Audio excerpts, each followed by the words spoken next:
6 countries that are no longer Russia's allies. 1. Turkey. Recep Tayyip Erdogan was seemingly neutral. Turkey did aid Ukraine, but Erdogan also emphasized his special relationship with Putin. Now he has apparently changed his mind. Erdogan recently welcomed Volodymyr Zelensky. He endorsed Ukraine's accession to NATO. He led Zelensky's return from Turkey with former Ukrainian POWs. Erdogan had made a deal with Putin last year. The POWs were released to Turkey. Erdogan promised they'd stay there until the war ended, but he has reneged on the deal, angering Putin.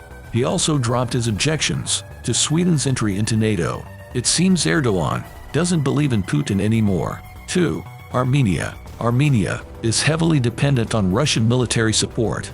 It has a long-standing territorial conflict with Azerbaijan. The country is small and poor, so it's protected by Russian troops. Armenia has imposed no sanctions on Russia. It abstained from voting for UN resolutions condemning Russia. But last year, there were new clashes in Nagorno-Karabakh. The Russian troops proved unable to help Armenia. As a result, Armenia refused to host Russian-led military drills in January 2023.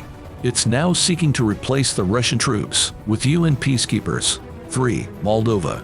Moldova tried to do a balancing act at first. It officially banned the symbols of Russian aggression, but it has not sanctioned Russia in any way. Public opinion was split between Russia and Ukraine, but a part of Moldova, called Transnistria, is occupied by Russia. Moldovans have always been wary of provoking Moscow, but over the last year, they've become bolder. President Maya Sandu accused Russia of planning a coup. Moldova has also reduced dependence on Russian gas. 4. Kazakhstan. Kazakhstan has always maintained a close relationship with Russia. It used to be an official military ally of Russia. However, it refused to send troops to Ukraine. Initially, Kazakhstan took a neutral stance on the war, but it's been distancing itself from Moscow. Kazakhstan sent humanitarian aid to Ukraine. It openly welcomed Russian draft dodgers.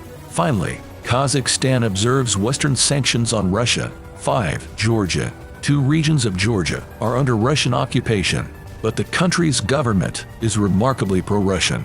Georgia is a parliamentary republic. The country's president has been pro-Ukrainian from the start, but it's up to lawmakers to make policy decisions. In the ruling party, Georgian Dream is pro-Russian, so Georgia never introduced any sanctions. It enjoyed a growing trade with Russia. This has led to growing discontent. Most Georgians support Ukraine.